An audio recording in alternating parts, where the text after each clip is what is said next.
They call themselves the priesthood of Mars, but half of them fell to chaos 10,000 years ago, and the Imperium pretends it never happened. The Adeptus Mechanicus built every weapon, every ship, every tool that keeps humanity alive. They worship a machine god the Emperor may have lied about. They're heretics protected by necessity. So why does the Imperium still need them? The first machines were not worshipped. They were simply used. Long before the Imperium rose from the ashes of old night, before the Emperor walked as conqueror upon the soil of Terra, humanity had already reached for the stars and been burned. The age of technology had crowned mankind as master of the material realm. Stellar empires spread like silver veins across the void. Colonies blossomed on worlds that had never known the touch of natural life.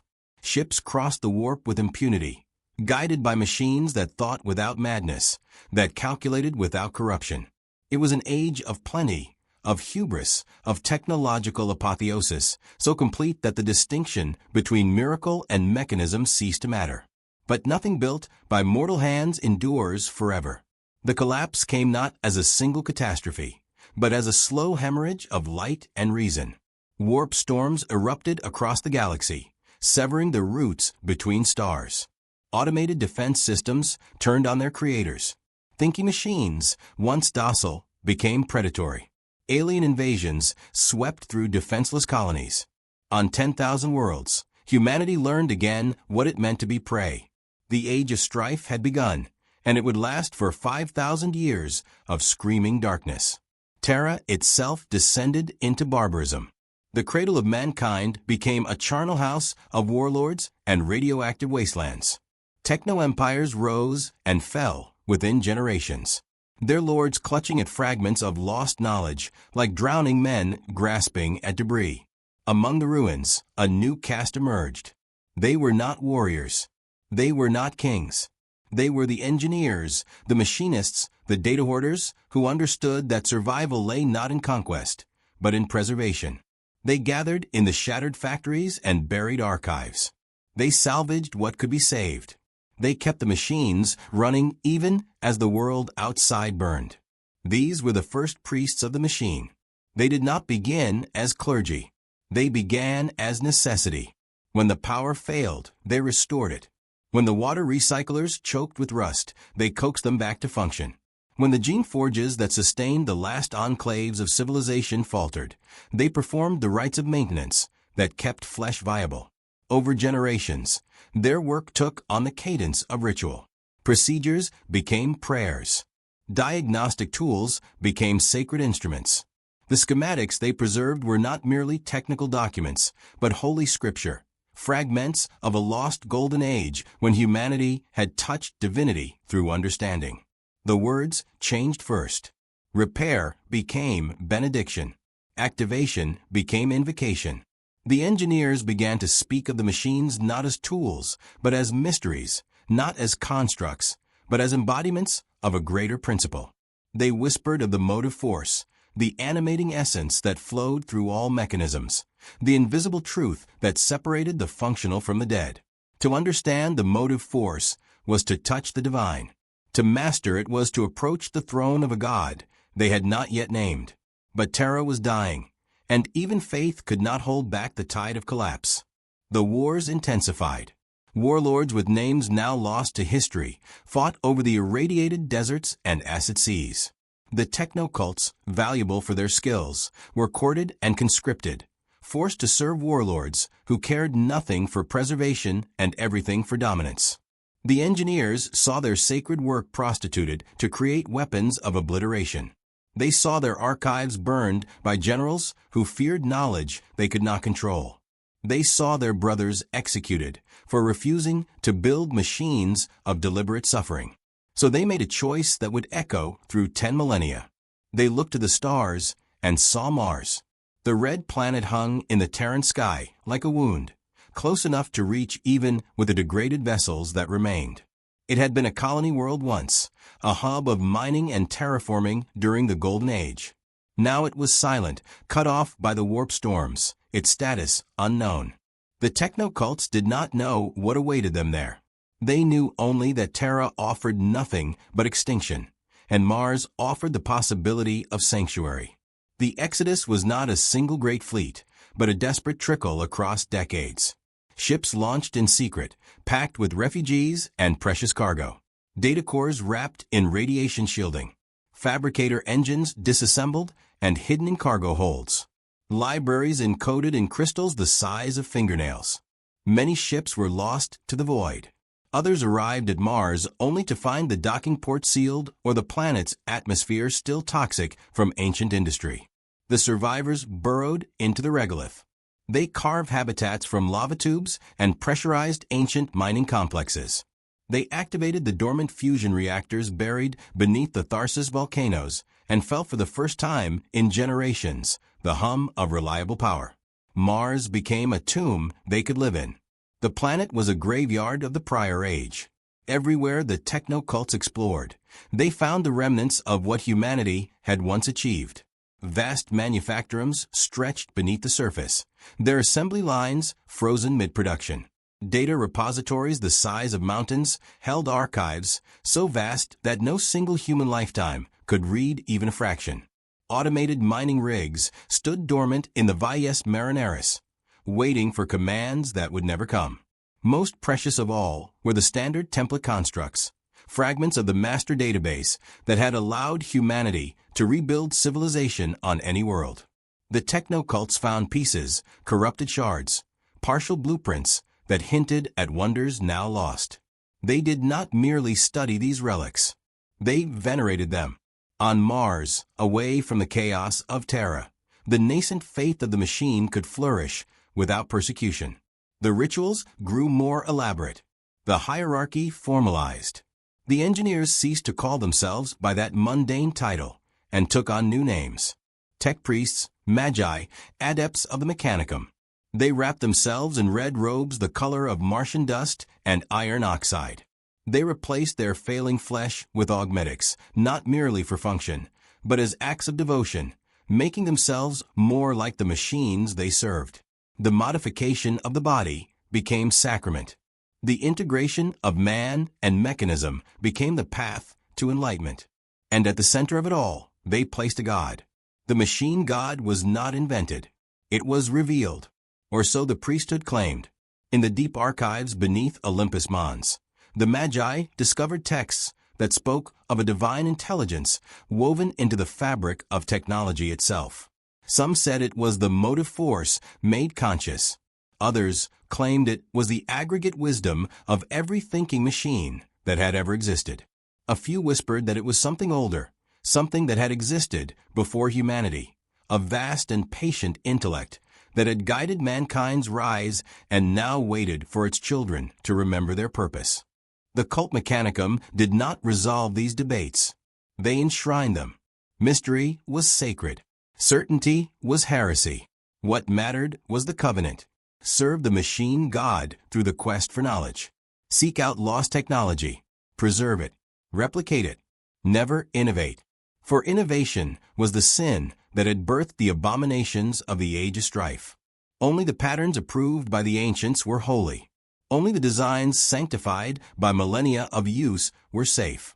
To create something new was to risk repeating the hubris that had nearly destroyed mankind. Better to excavate the past than gamble on the future. The 16 universal laws were codified during those first centuries on Mars, inscribed in crystalline matrices and chanted in binary hymns. They covered everything from the proper rituals of activation to the ethical treatment of machine spirits, from the protocols of data purification to the hierarchy of flesh and steel. Every tech priest memorized them. Every forge complex enforced them. They became the bedrock of Martian society, unquestionable and absolute. Mars was no longer merely a refuge. It was a theocracy. The Fabricator General emerged as the supreme authority, chosen from among the most senior magi, a pontiff of steel who commanded both temporal and spiritual power.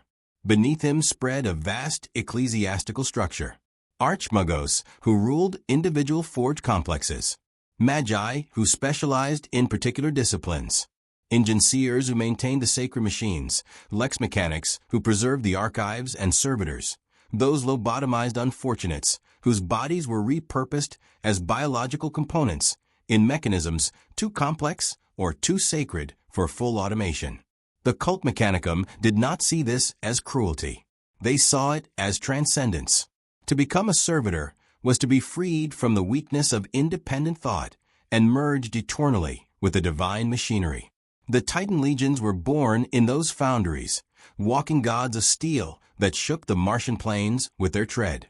The Scitarii rose as the priesthood's military arm, soldiers whose flesh had been so extensively augmented that they were more weapon than warrior. The electro-priests walked the high-voltage conduits, channeling the motive force through their bodies in ecstatic communion. The priesthood branched and specialized, each order pursuing its own fragment of the greater mystery. Yet Mars was not unified. Even in faith, humanity found division. The forge complexes competed for resources and prestige. Doctrinal disputes erupted over the interpretation of sacred texts.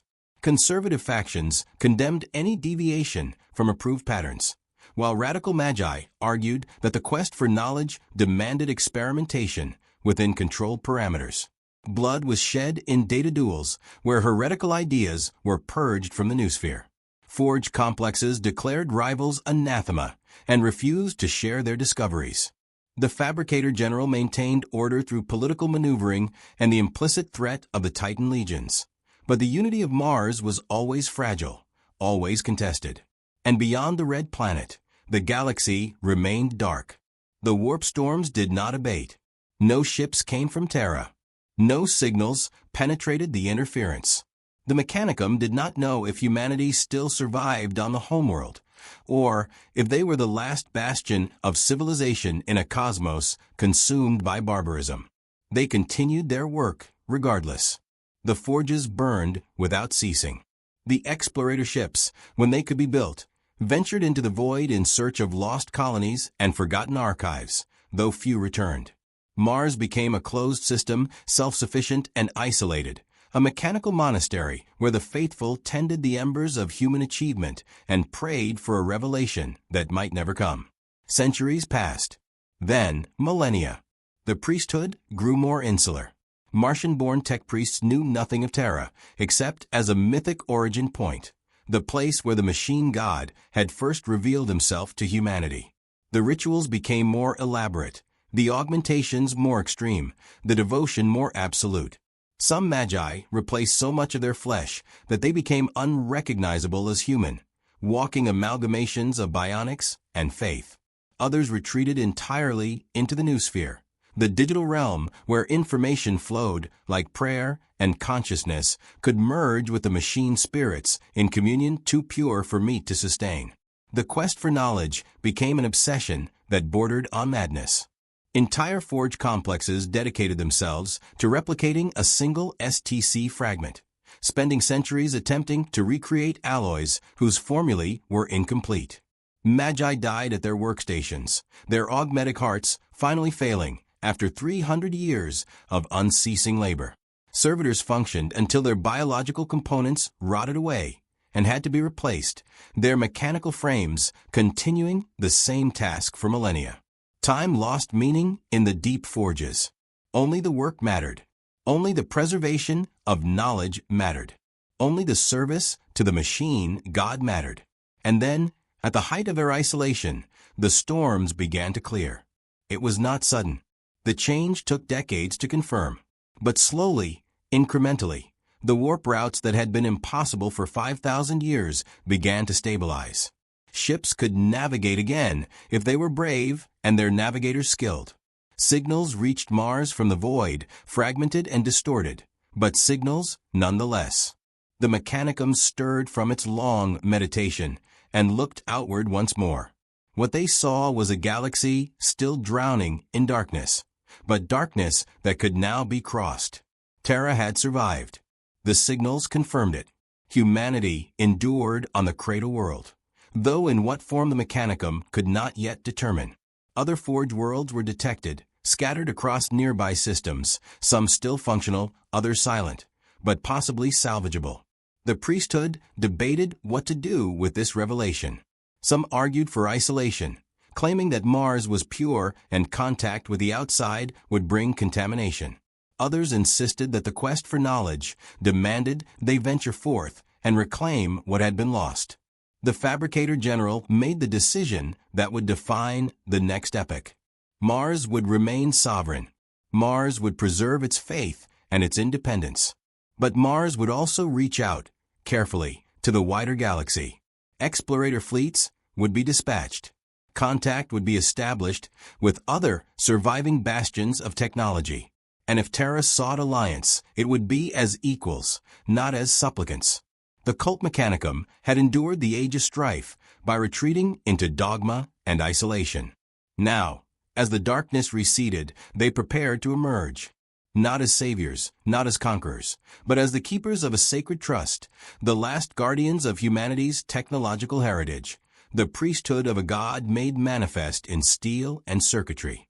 They did not know that on Terra a golden figure had already begun his conquest. They did not know that an Imperium was rising, vast and hungry, and in desperate need of the very knowledge they hoarded. They did not know that the treaty they would soon forge would bind them to 10,000 years of service and compromise. They knew only that the machine god had preserved them through the long night, and that the quest for knowledge was eternal. The forges of Mars burned bright in the darkness, awaiting the future. The Emperor came to Mars not with armies, but with words. By the time his vast shadow fell across the red planet, Terra had already been united under his rule. The warlords were dead or bent to his will. The gene cults were purged or integrated. The techno-barbarians who had ruled the irradiated wastes were nothing more than ash scattered across battlefields whose names were already being forgotten. The unification wars had carved a single throne from the chaos of old Earth, and upon it sat a being who called himself Emperor. Though those who stood in his presence understood he was something far more ancient and far more terrible than any title could encompass. His fleets hung in Martian orbit like a second sun, golden and patient. The Fabricator General, Kelbirhal, received the initial transmissions with suspicion veiled as protocol.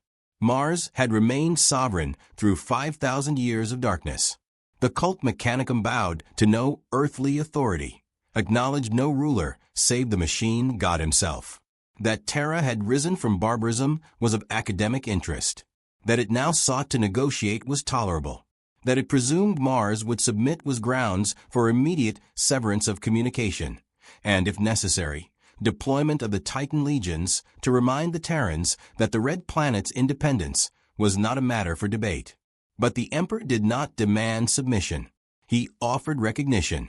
The message that reached the deep archives beneath Olympus Mons was not a declaration of conquest, but a proposition of alliance. The Emperor acknowledged the sovereignty of Mars. He recognized the cult Mechanicum as a legitimate faith, the machine god as a true divinity worthy of reverence. He proposed not annexation, but partnership. Terra would provide resources and protection. Mars would provide technology and manufacturing. Two powers, two domains, united in common purpose against the darkness that still gripped the galaxy. It was heresy. It was pragmatism. It was survival dressed as theology. Kelbirhal convened the Synod of Mars, gathering the most powerful archmagos from every major fort complex. They met in the Hall of Consecrated Iron, where the air tasted of ozone and sacred oils, where incense burners shaped like servitor skulls exhaled data purification hymns into the recycled atmosphere. The debate that followed was conducted in Benhara Kant, mathematical proofs and theological argument, so dense that even the Lex Mechanics struggled to compile coherent transcripts. The conservatives decried any alliance as compromise with those who had abandoned the true faith during the age of strife. The radicals saw opportunity in access to Terran gene forges and archaeotech repositories. The pragmatists simply calculated resource flows and strategic positioning. In the end, it was curiosity that tipped the balance. The Emperor had offered something no warlord, no king, no mortal authority had ever proposed. He claimed to know the true nature of the machine god. He promised revelation to those who would hear it. He would come to Mars in person, unarmed and unguarded, to speak directly with the priesthood about the divine truth they had pursued for millennia. Kelbier Hal accepted. The synod ratified the decision. The forges prepared for a visitor whose arrival would reshape the future of both worlds. When the Emperor descended to the surface of Mars, he came alone. His shuttle landed on the ancient plains of Olympus Mons, where the first Mechanicum settlers had carved their sanctuary from the regolith. He walked across rust-red soil toward the titanic blast doors that sealed the entrance to the primary forge complex. And those doors, which had remained closed to outsiders for 3,000 years, opened before him without command or protest. The machine spirits recognized something in his presence. The automated defense systems held their fire. The tech priests who lined the approach fell silent as he passed, not in fear, but in a kind of involuntary awe that even their augmetic emotional dampeners could not entirely suppress. He was taller than any unaugmented human had right to be. His armor was gold, but not the crude gold of vanity. It shimmered with technologies the Mechanicum could not immediately identify. Energy fields woven so subtly that only the most advanced auspexes detected them. His face was human, almost painfully so, beautiful and terrible in its symmetry. Yet no one who looked upon it could later agree on what they had seen. Some remembered wisdom. Others recalled wrath. A few, those whose augmetics allowed perception beyond the visible spectrum, claimed they saw light where flesh should be, geometries that folded in ways matter should not permit. The Fabricator General met him in the sanctum of the First Principle, where the oldest fragments of recovered STC data were preserved in stasis fields. Kelbier Hal had come attended by 100 magi, each a master of their discipline, each armed with questions and suspicions and theological challenges prepared over weeks of deliberation. The Emperor spoke, and the challenges dissolved before they could be voiced. He did not argue theology. He demonstrated it. He reached out with one unarmored hand and touched a dormant fabricator engine that had resisted activation for 800 years, and it woke. Not through force, but through communion. The machine spirit sang in frequencies that made the tech priests weep behind their augmetic masks. He spoke of the motive force as if he had conversed with it personally, described its nature not as theory, but as observed fact.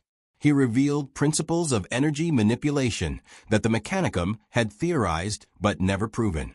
He discussed the structure of matter and the nature of machine consciousness with a fluency that suggested he had been present at their creation. And then he made his claim. The machine god, he said, was not separate from the powers that governed reality.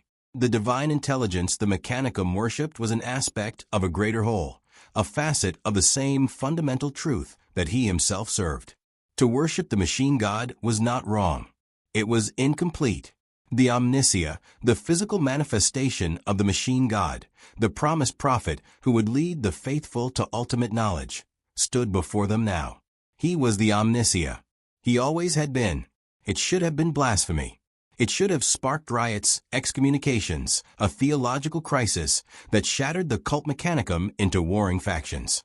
But the Emperor spoke with a certainty that transcended rhetoric. He backed his words with demonstrations of power that could not be denied. When he touched the ancient machines, they obeyed. When he recited scripture, he corrected errors in the Martian texts that no one had ever detected. When he promised knowledge, he delivered it immediately, revealing secrets of plasma confinement and gravity manipulation that the priesthood had sought for millennia. Kelbier Hal made his decision. If this being was not the omnia, then the omnia did not exist. And if the omnia stood before him offering alliance, refusing would be the gravest heresy the Mechanicum could commit. The Treaty of Olympus Mons was drafted in the weeks that followed, negotiated by magi and imperial diplomats in sessions that lasted days without pause. The terms were unprecedented. Mars would retain complete sovereign authority over its internal affairs, its forged worlds, its priesthood, and its quest for knowledge. The Imperium would not interfere with Mechanicum doctrine or hierarchy. In exchange, Mars would provide the Imperium with technology, weapons, ships, and the industrial capacity of its forge complexes. The Mechanicum would join the Great Crusade, the Emperor's grand campaign to reunite humanity across the stars and reclaim the lost domains of mankind. The Tech Priests would march with the legions Astartes. The Titan legions would walk alongside the Emperor's armies. The Forge world scattered across the void would be sought out and integrated into a network of manufacturing and knowledge sharing that spanned the galaxy. It was the end of Martian isolation. It was the beginning of an empire built on faith and steel. The treaty was signed in the shadow of Olympus Mons, witnessed by the Fabricator General and the Emperor, ratified by the Synod and the nascent Council of Terra. Across Mars, the forges erupted in celebration and apprehension. Some saw salvation in the alliance. Others saw the first step toward their subjugation. But all understood that the age of hiding had ended. The Great Crusade had begun. The Mechanicum threw itself into the war with religious fervor. Forge complexes that had operated at partial capacity for millennia roared to full production. Shipyards in Martian orbit constructed vessels on a scale not seen since the age of technology.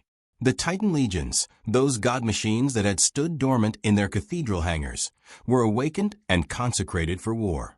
Skitarii regiments mustered by the millions, their augmented bodies fitted with weapons recovered from ancient arsenals. Tech priests joined crusade fleets as advisors, engineers, and warrior savants who could bless a bolter or repair a plasma reactor with equal reverence. They reclaimed the lost Forge worlds first. Across the galaxy, human colonies that had survived the age of strife on techno-feudal principles were discovered, assessed, and integrated. Some welcomed the Mechanicum's return with joy, seeing in the red-robed priests the fulfillment of ancient prophecies. Others resisted, their own machine cults having evolved in isolation into doctrines the Martian priesthood deemed heretical. Those were corrected, sometimes through negotiation, often through force. The Mechanicum did not tolerate deviations from the true faith, and the definition of true faith was whatever Mars decreed. With each recovered Forge world came new resources and new fragments of lost knowledge. Data archives were emptied and transmitted back to Mars. STC fragments were discovered in buried vaults, each one a treasure beyond price. Weapons that had not fired in 5,000 years were restored and distributed to the Imperium's armies. The Great Crusade advanced on a tide of Mechanicum productivity, and the Emperor's conquest became inevitable through sheer industrial supremacy. But cracks appeared early. Not all tech priests agreed with the treaty. The radicals, those magi who had long chafed under the Mechanicum's strictures against innovation, saw in the crusade an opportunity to explore forbidden paths. They whispered of alien technologies encountered on newly compliant worlds, Xenos devices that operated on principles no human had conceived. The conservatives recoiled in horror, demanding such artifacts be destroyed immediately.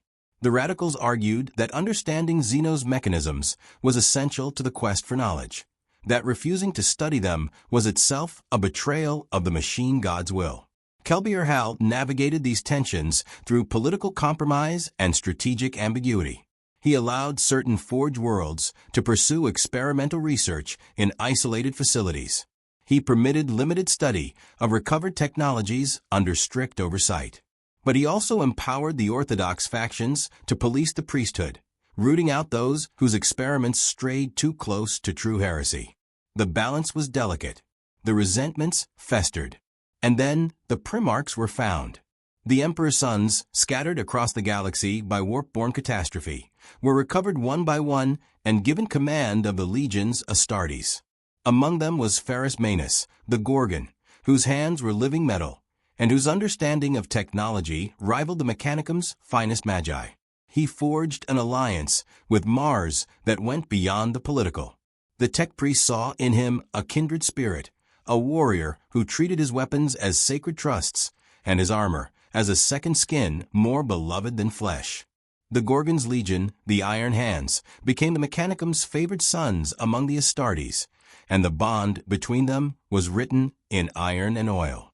But there was another Primarch whose relationship with the Mechanicum was more complex. Horus, the War Master, The Emperor's chosen regent understood the political necessity of keeping Mars content. He courted the Fabricator General with gifts of recovered technology and promises of autonomy. He flattered the Archmagos with respect for their expertise. And when the time came, when Horus prepared his betrayal, he knew that Mars would be essential to his success. The whispers began years before the first shot was fired. Ambassadors from the War Master's court arrived on Mars with proposals that exceeded the bounds of the treaty. They spoke of sharing forbidden knowledge recovered from compliant Xeno species. They suggested modifications to the Imperial Creed that would grant Mars even greater independence. They hinted that the Emperor's vision of the Imperium was limited, that he had concealed truths from even his most trusted allies, that the Mechanicum deserved to know what he had hidden. Kelbier Hal listened. He did not commit, but he listened. The conservatives pleaded with the Fabricator General to reject Horus's overtures, to remain loyal to the treaty and the Emperor. The radicals argued that this was the opportunity they had been denied for decades, a chance to pursue the quest for knowledge without imperial restrictions. Kelbier Hal convened the Synod again and again, each session more heated than the last, the debates spiraling into accusations and counter-accusations. In the end, ambition outweighed caution. Horus promised Mars access to the Dark Age archives hidden in the Imperial Palace. He promised an end to restrictions on research and development.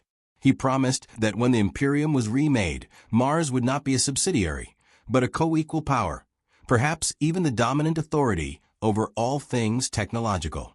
He promised knowledge that the Emperor had kept locked away, revelations about the nature of the warp and the motive force that would elevate the Mechanicum to heights undreamed. Kelbier Hal chose his side. When the heresy erupted and Horus declared war on the Emperor, Mars burned, not from external assault, but from civil war. The Mechanicum shattered along fault lines that had been weakening for decades. Loyalist forge complexes barricaded themselves and broadcast desperate pleas to Terra. Traitor tech priests activated scrap code viruses that corrupted data archives and turned servitors into rabid killers. Titan legions clashed on the plains of Mars, god machines tearing each other apart while the priesthood that had built them watched in horror or ecstasy, depending on their allegiance. The Fabricator General declared for Horus. Nearly half of Mars followed him into damnation. The rest fought to survive and remained true to the Emperor. The schism of Mars had begun, and the galaxy would never be the same. The forges that had united under the treaty now raged against each other. Their production turned to mutual annihilation. The quest for knowledge became a weapon wielded by both sides, each claiming the other had betrayed the true faith. And in the depths of the Martian foundries, in the places where even the priesthood feared to tread, things that should have remained dormant began to wake. The Mechanicum had endured the age of strife by turning inward. Now, torn between two visions of the future, it consumed itself. Above Mars, the stars watched impassively. The pact of two gods had been made, and now it was being tested in fire. The first casualty of the schism was truth. When Kelbier Hal broadcast his declaration of allegiance to Horus, the message was not a simple statement of political realignment. It was a theological manifesto, a reinterpretation of the Mechanicum's foundational principles that recast the Emperor not as omniscient, but as false prophet, a usurper who had manipulated Mars into servitude through deception and technological trickery. The War Master, Kelbier Hal proclaimed, had revealed the actual nature of the machine god, a vast intelligence dwelling in the warp itself, waiting to share its infinite knowledge with those brave enough to embrace it. The Treaty of Olympus Mons was declared void. The Great Crusade was exposed as tyranny. The quest for knowledge demanded liberation from imperial chains. Half of Mars believed him. The other half prepared for war. The schism did not begin with armies clashing on open plains. It began with data. The noosphere, the vast digital realm where the priesthood communed and shared knowledge, became a battleground for competing realities. Traitor tech priests unleashed cascades of corrupted information. Scrap code so virulent it rewrote the fundamental operating parameters of any system it touched. Machine spirits that had served faithfully for millennia suddenly turned hostile, their recognition protocols inverted, their loyalty subroutines overwritten with hatred for their former masters. Servitors tore themselves free from their restraints and attacked their overseers with whatever tools came to hand. Automated manufactorums began producing weapons instead of components, assembly lines shifting without command to create instruments of murder. The Loyalists responded with purges of terrifying efficiency. Lex Mechanics scoured the new sphere for signs of corruption, deleting entire data vaults rather than risk contamination. Tech priests whose allegiance was uncertain were confined to isolation cells or lobotomized and converted to servitors. Forge complexes sealed their external ports and severed connections to the wider network, choosing information quarantine over the risk of infiltration. Mars fragmented into 1,000 fortified enclaves, each convinced that survival meant trusting no one beyond their own walls. The violence escalated with mechanical inevitability. Cohorts loyal to Kelberhal stormed the forge complexes that refused to acknowledge his authority. They came in perfect formation, augmented soldiers whose tactical protocols had been honed through centuries of warfare.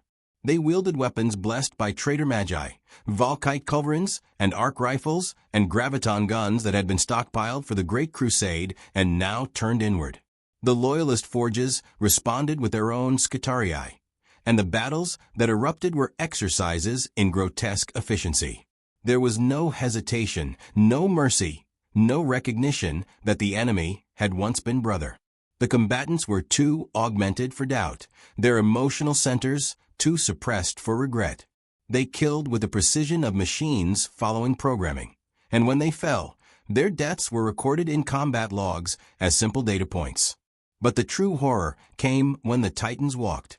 The god machines had stood dormant in their cathedral hangars, tended by their princeps and moderati, warrior priests who bonded their consciousness directly to the Titan's machine spirit. These bonds were sacred, forged through years of synchronization and mental conditioning, creating a unity of human and mechanism that approached the divine. When the schism forced the Titan legions to choose sides, the choice was agony. Legio Mortis, the Death's Heads, declared for Kelberhal and the Warmaster. Legio Tempestus, the Storm Lords, remained loyal to the Emperor. Others fractured internally, individual Titans choosing differently than their legion command, creating schisms within schisms. The first Titan duel occurred on the plains of Tharsis, visible from the observation ports of a dozen forge complexes. Two warlord-class god machines, both veterans of the Great Crusade, faced each other across a kilometer of rust-red soil. Their machine spirits knew each other. They had fought side by side on alien worlds. They had walked in procession during sacred festivals. Now they leveled weapons designed to crack fortifications and boil oceans, and the princeps within their armored heads wept even as they gave the command to fire. The discharge of void shields collapsing registered as earthquakes across half the planet. The plasma annihilator beams carved trenches in the Martian surface that would glow with residual heat for decades. When the traitor Titan fell, its reactor breached and detonated, and the mushroom cloud rose like a prayer no one wanted to speak. The Loyalist machine stood over the corpse of its former brother, and its war horn sounded across the wastelands in a tone that those who heard it could only describe as mourning. This scene repeated across Mars. Titan against Titan, forge against forge. The Red Planet became a necropolis of its own making. Kelberhal established his stronghold in the Mondas Gamma Forge complex, surrounding himself with those archmagos who had embraced his vision most fervently.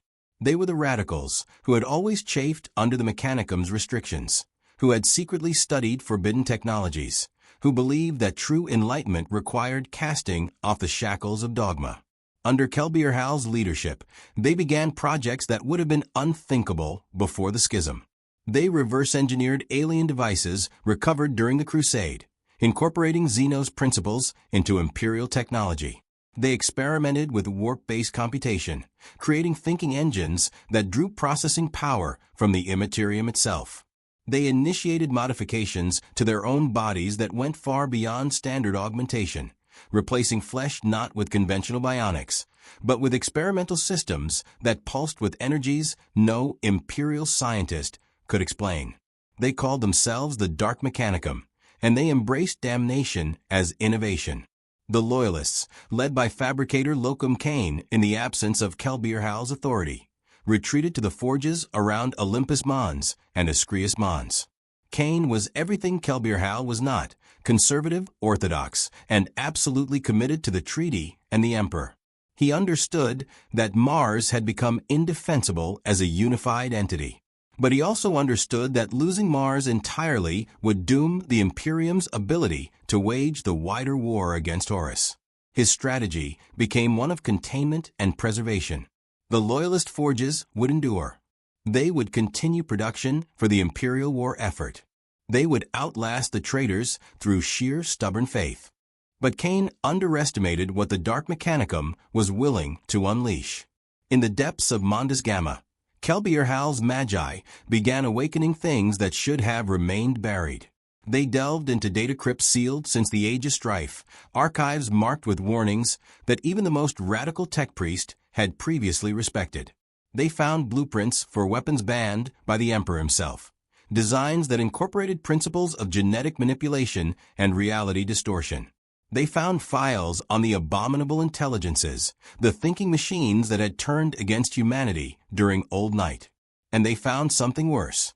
Instructions for communion with entities dwelling in the warp, machine demons that promised infinite computational power in exchange for access to the material realm. The traitor Magi accepted the bargain. The first demon engines were born in screaming foundries where the boundary between materium and immaterium had been deliberately torn open. They were fusions of metal and nightmare, vehicles animated not by machine spirits, but by warp entities bound into physical forms through rituals that drove their creators mad. They walked on legs that bent in too many directions.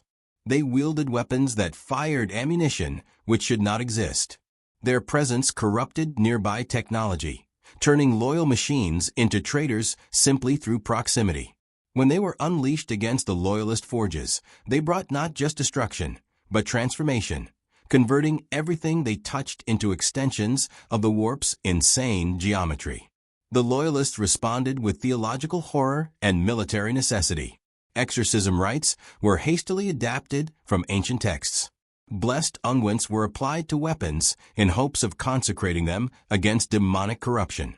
Tech priests who had spent centuries studying the purity of the machine spirit now found themselves becoming battlefield priests, chanting prayers of banishment while wielding power axes against enemies that laughed at physics.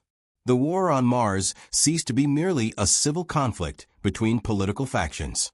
It became a spiritual war, a struggle for the soul of the Mechanicum itself, and the casualties mounted beyond calculation. Forge complexes that had stood for 3,000 years were reduced to radioactive slag.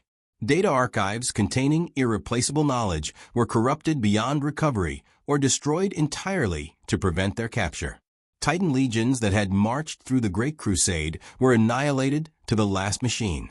Entire Scutarii regiments were converted into demon servitors, their augmetics possessed by warp entities, their bodies puppeteered by forces that wore their flesh like stolen clothes. The Martian population, already small due to the priesthood's preference for augmented servitors over baseline humanity, dwindled as civilians were either killed in the crossfire or conscripted into the war effort by both sides. The fighting spread beyond Mars itself. The Forge worlds throughout the Imperium received transmissions from both Kelbierhal and Kane, each demanding loyalty, each claiming legitimate authority. Some Forge worlds sided with the traitors immediately, seduced by promises of forbidden knowledge. Others remained loyal out of faith or political calculation. Many simply tried to remain neutral, declaring independence and sealing their systems against both factions, hoping to outlast the conflict through isolation. This neutrality was rarely respected. Traitor fleets arrived to subjugate wavering Forge worlds. Loyalist expeditions came to secure them for the Imperium. Forge worlds that tried to remain uninvolved found themselves battlegrounds regardless of their wishes. The war consumed resources at a rate that terrified even the Mechanicum's logisticians. Forge complexes operating at maximum capacity for months, without pause, began to fail, their machinery breaking down from overuse, their reactors burning out. Supply chains fractured as ships were redirected to military operations. Famine struck forge worlds dependent on imports. Servitor populations worked beyond their design tolerances, began dying en masse, and there were not enough tech priests to perform the conversion surgeries necessary to replace them. The Mechanicum, which had prided itself on efficient resource management and perfect logistical planning, discovered that even machines could be pushed beyond their breaking points. And through it all, Kelbierhal broadcast his sermons into the noosphere, his words carrying across the data streams like a virus of ideology. He spoke of the Emperor's lies, of the true nature of the machine god revealed through warp communion, of the glorious future that awaited those who embraced the Dark Mechanicum's vision. His rhetoric was seductive to those who had long felt constrained by orthodoxy. It was blasphemy to those who held faith in the treaty. But it could not be ignored. Even the Loyalists, even Cain himself, found their certainties eroding as the schism dragged on and the Emperor remained distant, consumed by his own war against Horus. Mars felt abandoned, and abandonment bred desperation. The Loyalists began their own forbidden researches, not into demon binding or warpcraft, but into weapons of such devastating power that their use would leave Mars uninhabitable for millennia. Cyclonic warheads were assembled in hidden manufactorums. Vortex missiles were prepared for launch. Titan-killing weapons that would sterilize entire regions were blessed and held in reserve. Cain made his position clear. If Mars fell to the traitors, it would fall as a dead world, its knowledge destroyed rather than surrendered to those who had betrayed the Omnicia. The Dark Mechanicum prepared their own apocalypse. They constructed reality bombs, devices that would collapse the boundary between Materium and Immaterium permanently, transforming Mars into a demon world where the laws of physics themselves would dissolve. They engineered bioplagues specifically designed to corrupt augmetics, turning the Loyalists' own enhancements into vectors of infection. They created scrap code so sophisticated it could think, evolve, and adapt, a digital cancer that would spread through every network on Mars and beyond. Both sides stood ready to annihilate the cradle of their faith rather than let the other claim it. The final confrontation came when Horus's forces reached Terra itself. With the War Master besieging the Imperial Palace, the Dark Mechanicum launched their ultimate assault on Olympus Mons, determined to claim the seat of Mechanicum authority before the Emperor could be slain. Every operational Titan, every remaining Scitarii cohort, every demon engine and corrupted servitor was committed to the attack. The sky above Mars turned black with orbital bombardments. The ground shook with the tread of god machines advancing in apocalyptic procession. The Loyalists met them at the foot of Olympus Mons in a battle that would be remembered as the funeral of faith. It lasted 3 days. By the end, both sides were broken. The Dark Mechanicum's assault faltered not because they were defeated, but because news reached them from Terra. Horus was dead. The Emperor had slain his favorite son. Though the cost had been catastrophic, the heresy was over. The traitors had lost.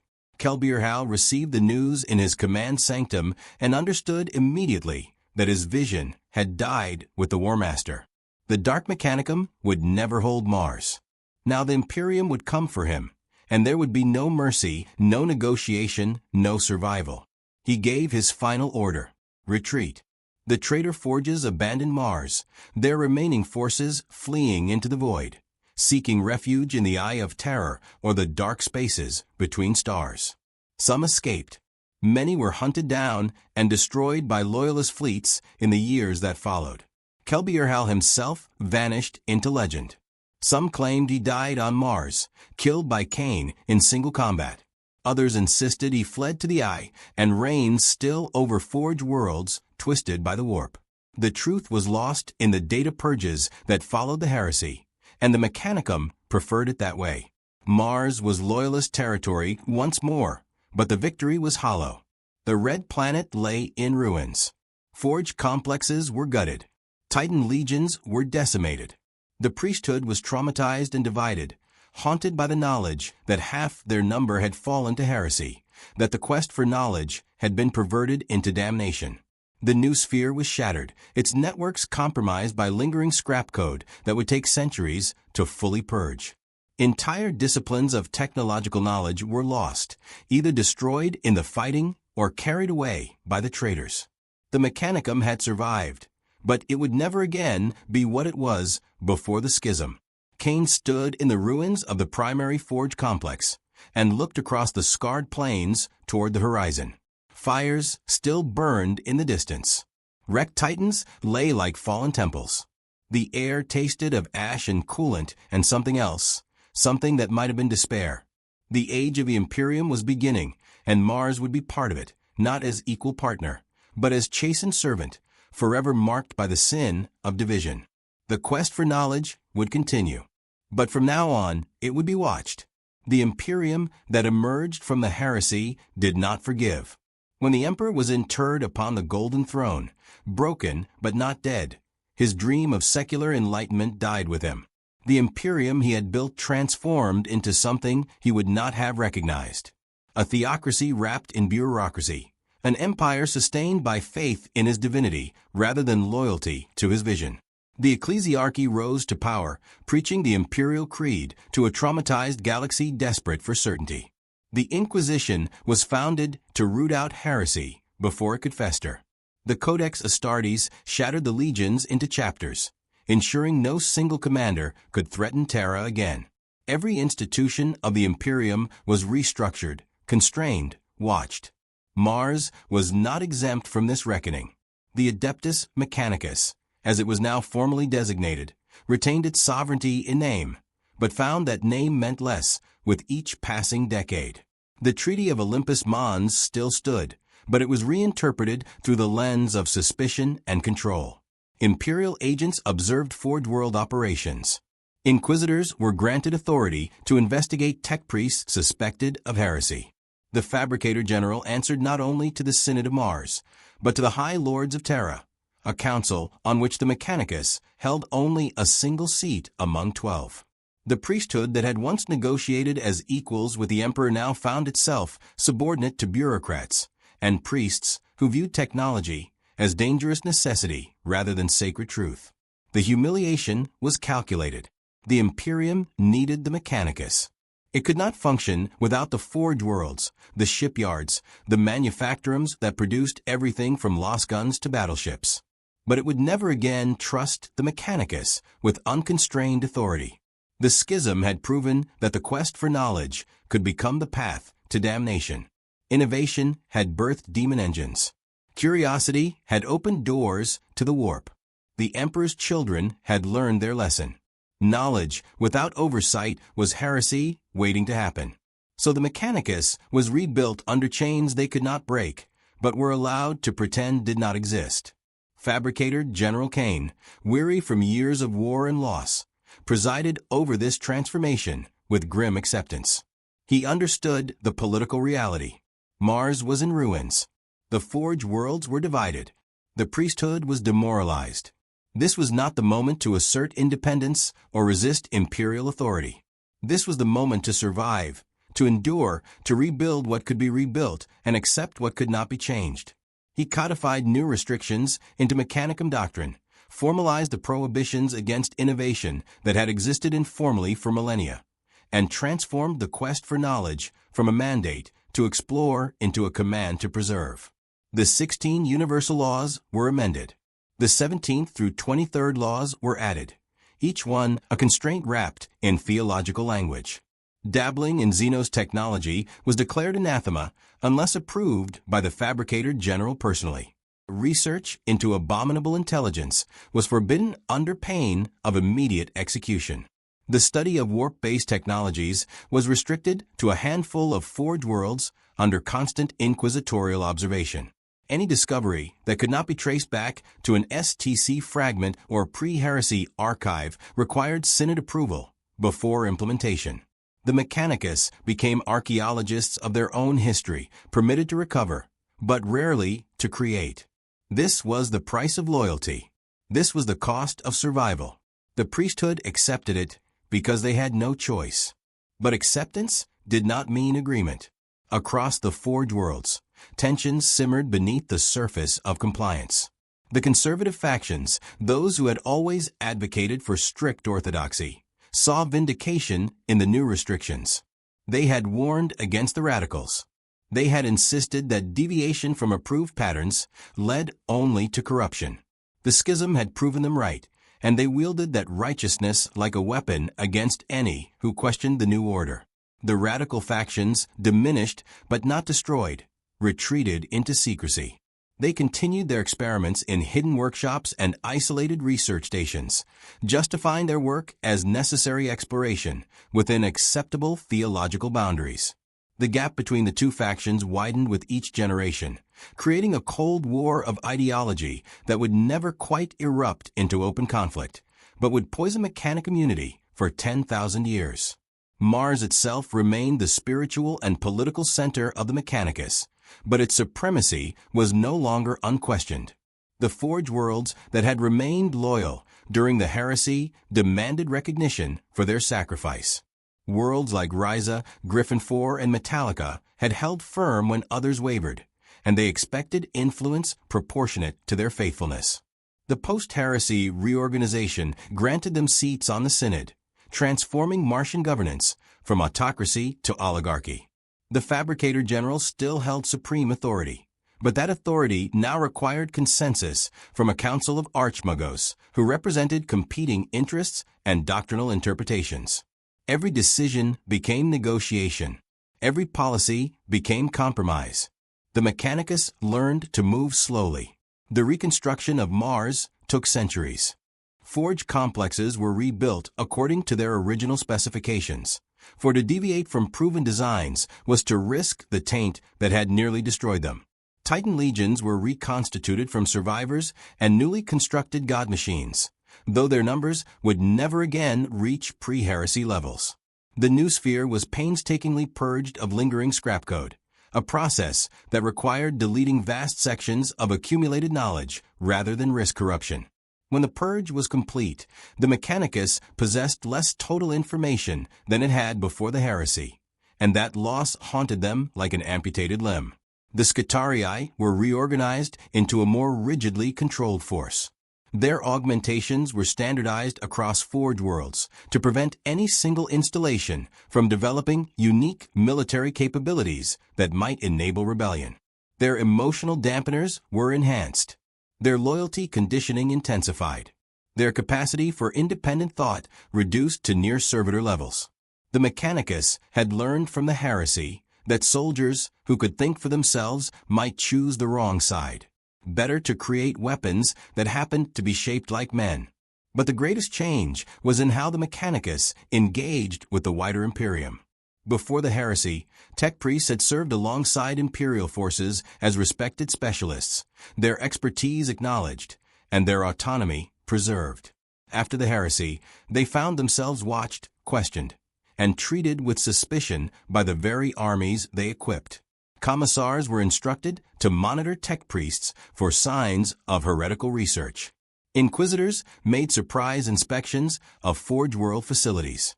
Even the Space Marines, who relied on Mechanicus support for their equipment and vehicles, maintained careful distance from the priesthood, remembering that some Forge worlds had sided with Horus and contributed to the near destruction of the Imperium. The Mechanicus responded by withdrawing into itself. If they were not trusted, they would not share more than necessary. If their methods were questioned, they would obscure them behind ritual and mysticism. The tech priests began cultivating an image of themselves as enigmatic priests of incomprehensible mysteries, using linguotechnies and Benharic even when Gothic would suffice, performing elaborate ceremonies for simple repairs, treating their knowledge as sacred secrets rather than practical skills. This was partly self-defense and partly spite. If the Imperium wanted to treat them as alien, they would lean into that alienation. The age of apostasy tested this uneasy equilibrium. When Goj Vandir seized control of the Imperium in the 36th Millennium, declaring himself both ecclesiarch and master of the administratum, he ruled through terror and religious fanaticism. His reign of blood saw millions executed for insufficient faith, entire worlds sterilized for doctrinal deviation, and the imperial creed twisted into a justification for tyranny. The Mechanicus watched from Mars with carefully calculated neutrality. Van Dyer demanded their support. He sent emissaries to Mars requesting weapons, ships, and the blessing of the Fabricator General for his regime. The Mechanicus provided the weapons and ships, for to refuse would invite imperial retaliation, but they withheld the blessing. When pressed, the Fabricator General cited theological complexities. The machine god and the god emperor were aspects of the same divine truth, but their worship followed different paths, and the Mechanicus could not endorse ecclesiastical positions without extensive doctrinal review. The review conveniently took decades. This non-commitment infuriated Van Dyer, but he could not afford to antagonize the Mechanicus while maintaining control over the Imperium. He needed their production capacity too desperately. So the Mechanicus survived the apostasy through bureaucratic obfuscation and political triangulation, providing just enough support to avoid becoming targets while withholding enough to maintain their independence. When Sebastian Thor finally overthrew Van Dyer and reformed the ecclesiarchy, the Mechanicus emerged from the crisis with their sovereignty intact and a valuable lesson learned. In the Imperium's internal conflicts, the safest position was studied neutrality backed by indispensability. The Novaterra Interregnum further fragmented the Mechanicus unity. When the Council of Novaterra declared independence from the Imperium in the mid-35th millennium, creating a rival state that lasted 900 years, Forge Worlds found themselves forced to choose allegiance. Some sided with Novaterra, either out of genuine support for the rebellion or simple proximity to its territory. Others remained loyal to Mars and Terra. Still others declared independence from both, arguing that the Mechanicus should stand apart from political conflicts entirely. The Fabricator General lacked the military force to compel compliance. Mars could not project power across the galaxy while maintaining its production commitments to the Imperium. The schismatic Forge Worlds were allowed to drift, their heresy noted but not actively suppressed. When the interregnum finally ended and Novaterra rejoined the Imperium, many of the wayward Forge Worlds returned to Martian authority, but some did not. They had tasted independence and found it preferable to Martian oversight. They remained technically part of the Mechanicus, acknowledged the Fabricator General's spiritual authority, but operated with near-complete autonomy in practical matters. This became the new normal. A Mechanicus fractured into competing power centers, united by shared faith and mutual dependence, but divided by distance, doctrine, and ambition. The explorator fleets became the Mechanicus' primary tool for expansion and discovery. These expeditions, composed of heavily armed starships and accompanied by Skitarii cohorts, ventured into uncharted regions of the galaxy in search of lost Forge Worlds, STC fragments, and Archaeotech. They operated with significant autonomy, often spending decades or centuries away from Imperial space. The explorators developed their own culture, distinct from the more conservative priesthood of the established Forge Worlds. They were pragmatists by necessity, forced to adapt to unknown situations, to negotiate with alien species when extermination was impractical, to make field decisions without Synod approval. This created tension with Mars. The explorators brought back discoveries that challenged orthodox interpretations. They returned with Xenos artifacts whose functions could not be explained by Imperial technology. They reported encounters with alien civilizations that possessed technological capabilities matching or exceeding humanity's, a fact the conservative priesthood preferred to deny. Some explorator magi went native, establishing independent forge complexes in the galactic frontier, acknowledging Martian authority in principle while ignoring it in practice. The Fabricator General faced an impossible dilemma: condemn the explorators and lose access to their discoveries, or tolerate their independence and accept the gradual erosion of central authority. Different Fabricator Generals chose different approaches, but none found a solution that fully resolved the tension. The explorator fleets remained both the Mechanicus' greatest hope for recovering lost knowledge and its most persistent source of internal discord. The Titan legions, meanwhile, became the ultimate symbol of Mechanicum orthodoxy. The god machines and their princeps were held up as exemplars of proper faith, warriors who merged completely with their machines in service to the Omnicia. The heresy had proven that some legions could fall, but those that remained loyal were lionized, their histories recorded in exhaustive detail, their battles commemorated in ritual observances. The process of becoming a princeps was made even more demanding. The mental conditioning intensified to ensure absolute loyalty. A princeps who walked with a Titan was expected to have no life outside that communion, no interest beyond their machine, no identity separate from their role. This created warriors of terrible effectiveness and equally terrible fragility. Princeps who survived decades of combat often suffered complete psychological collapse when their Titans were destroyed or when injury forced them into retirement. The Mechanicus considered this acceptable. The Titans required total devotion, and total devotion left no room for a self that could exist independently. When a princeps broke, they were granted the mercy of conversion to servitor status, or, if their service record warranted, a quiet death administered through medical failure. The Mechanicus did not call this cruelty. They called it apotheosis. Across the millennia, the Adeptus Mechanicus refined its doctrine into an increasingly rigid system. Innovation did not cease entirely, but it slowed to a glacial pace. Any new design required justification through ancient texts. Any modification demanded approval from multiple levels of hierarchy. Any discovery had to be framed as recovery rather than invention. The priesthood became masters of theological casuistry, finding ways to pursue their research while technically remaining within doctrinal bounds. A radical Muggos might spend a century arguing that his experimental plasma reactor was actually a reconstruction of a fragmentary STC design, providing enough textual evidence to satisfy the synod while creating something genuinely novel. This system strangled genuine progress, but prevented another fall to chaos. The Mechanicus accepted the trade-off because they remembered what unrestricted innovation had cost them. The quest for knowledge continued, but it had become a quest to recover the past rather than build the future. Every Forged World maintained archives of approved designs, pattern templates certified as pure and functional. The most prestigious Forged Worlds were those that possessed the oldest and most complete archives, not those that created new technologies. A Muggos who discovered a partial STC fragment was celebrated as a hero. A Muggos who invented an equally functional device from first principles was investigated for possible tech heresy.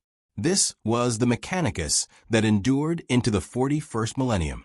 Vast, powerful, indispensable, and trapped in a cage of its own making. They armed the Imperium's wars and built its ships and maintained its infrastructure. But they did so according to patterns that had been old when the Emperor walked. They worshipped the machine god and pursued the quest for knowledge. But that quest had become a search through ruins rather than a journey into the unknown. The galaxy was changing. The Imperium was besieged on all fronts. Xenos threats multiplied. Chaos incursions increased. The demand for new weapons and technologies grew desperate. But the Mechanicus could only offer what they had always offered. Variations on ancient themes, incremental improvements to established designs, the slow and careful excavation of the past. They stood at the edge of obsolescence, powerful but stagnant, essential but increasingly unable to meet the challenges of a galaxy that refused to respect their limitations.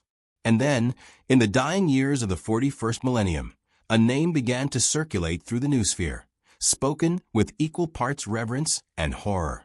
A name that would force the Mechanicus to confront the question they had avoided for 10,000 years.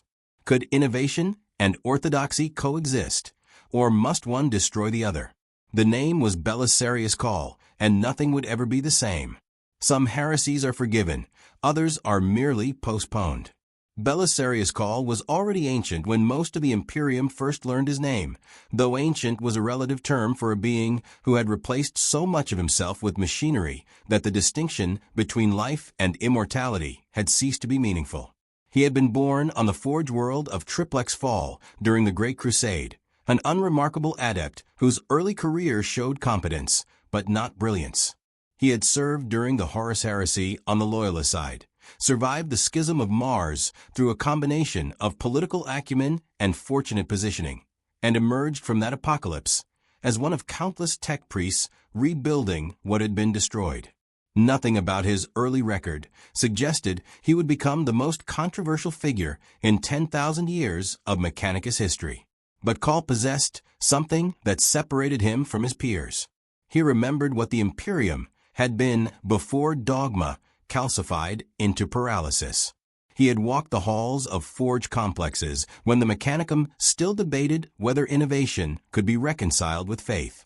He had witnessed the birth of technologies that would never be replicated because the political will to create them had died with the heresy. He had stood in the presence of primarchs and seen what transhuman genius could achieve when vision was not constrained by committee approval. And he had made a choice that would define everything that followed. He chose to continue the work that orthodoxy had abandoned. Call's crime was not that he innovated. Many magi innovated carefully and quietly, justifying their work through theological sophistry and archival manipulation. His crime was that he innovated openly, systematically, and with an arrogance that suggested he considered orthodoxy to be an inconvenience rather than divine mandate. He blended technologies that doctrine declared incompatible. He studied Zeno's mechanisms not to understand their principles for subsequent destruction, but to incorporate those principles into his own designs. He treated the prohibition against abominable intelligence as a challenge to create machine consciousness that technically did not violate the letter of the law, while absolutely violating its spirit. He should have been executed a dozen times over. Instead, he thrived. The secret of Call's survival was protection from the highest possible authority. During the heresy, he had caught the attention of Robert Guilliman, pre-march of the Ultramarines, the Emperor's administrative genius and architect of the post-heresy Imperium. Guilliman recognized in Call a mind that thought in centuries rather than years, that understood complex systems with intuitive clarity, that could be trusted with projects requiring both technical brilliance and absolute discretion. When Guilliman prepared the Codex Astartes and restructured the Imperium's institutions, he gave Call a commission that would consume 10 millennia. Perfect the Astartes. Create a superior transhuman soldier.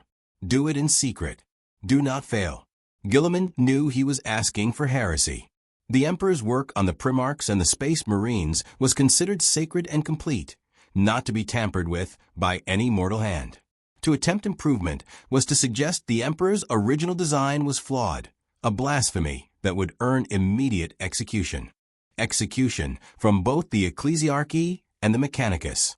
But Guilliman also knew that the Imperium he was creating would face threats the Emperor had not anticipated, that the Space Marines, as currently constituted, might not be sufficient for the wars to come, and that someone had to prepare for a future that terrified him to contemplate. Call accepted the commission with the understanding that it might cost him everything. He also accepted it with the certainty that he would succeed. The work began in hidden laboratoriums on Forge worlds, so remote that even the Mechanicus had nearly forgotten their existence. Call established research stations in the galactic fringe, in systems accessible only through warp routes known to him alone. He recruited magi whose loyalty was to knowledge rather than orthodoxy, who understood that what they were doing violated every restriction imposed after the heresy and considered those restrictions obstacles to be circumvented. He assembled a network of co-conspirators, servitors, and automated systems that operated entirely outside Mechanicus oversight. And he began experimenting on the Emperor's greatest creations. The gene seed that created Space Marines was sacred genetic material, carefully preserved and replicated according to patterns established during the Great Crusade. Each Space Marine chapter guarded its gene seed with religious fervor, viewing it as a direct link to their pre-march and the Emperor. To even request samples for research purposes would invite suspicion. To actually experiment on them was unthinkable. Call did both. He cultivated relationships with chapter masters who owed him favors, provided them with equipment and support in exchange for genetic material, supposedly for quality testing. He raided abandoned chapter facilities where gene seed stocks had been left behind. He even, through methods he never disclosed, acquired samples from traitor legions, studying the genetic corruption that had enabled their fall to chaos. The ethical violations were staggering. The theological implications were catastrophic. The practical necessity was undeniable. Call approached the problem with methodical ruthlessness. He did not merely seek to make Space Marines stronger or faster, goals that would have been achievable through crude augmentation. He sought to perfect them at the genetic level, to eliminate the flaws and vulnerabilities that 10,000 years of warfare had exposed.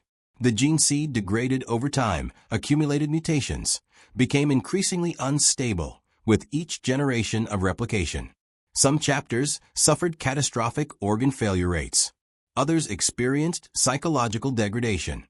The genetic legacy of the Primarchs was slowly dying, and the Mechanicus response had been to manage the decline rather than reverse it. Call refused to manage decline. He would reverse it or die attempting. The experiments were conducted on subjects who did not consent because they did not exist yet.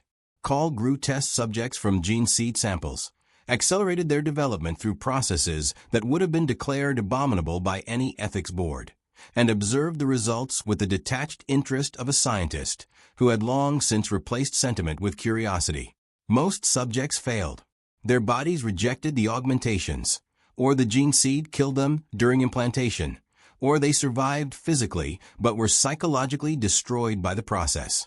Call recorded each failure, adjusted variables, and tried again. He had time. He had resources. He had the will to continue regardless of cost. Across centuries, patterns emerged from the data. Certain genetic modifications stabilized the gene seed. Others enhanced specific aspects of Space Marine physiology without triggering rejection. Call began to understand the architecture of the Primarch's genetic engineering in ways that perhaps only the Emperor himself had fully grasped. He saw how the different organs interacted, how the gene seed rewrote human DNA, how the resulting transhuman warrior was a system balanced on the edge of viability. And he saw how that system could be improved. The Primaris Space Marine project emerged from this understanding not as a single breakthrough, but as an accumulation of thousands of incremental improvements. Call developed additional organs beyond the original 19 that created a Space Marine. He engineered enhancements to existing organs, making them more efficient and reliable. He refined the gene seed itself, purging accumulated mutations and reinforcing stability.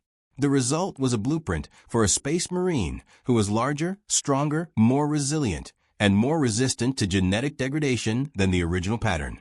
It was also a blueprint that would split the Mechanicus and potentially destroy the Imperium if mishandled. Call understood the political dimensions of what he had created. He was not merely proposing a new technology for approval through normal channels.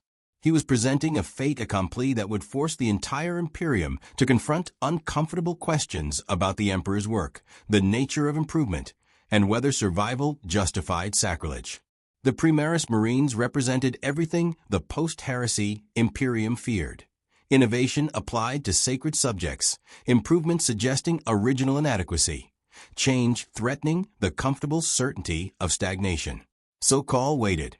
He perfected his designs. He manufactured the genetic material, the equipment, and the training regimens necessary to create Primaris Marines at scale. He stored everything in stasis vaults scattered across the galaxy, ready for deployment, but hidden from discovery. And he arranged for his work to remain dormant until the one person with authority to legitimize it returned to activate it.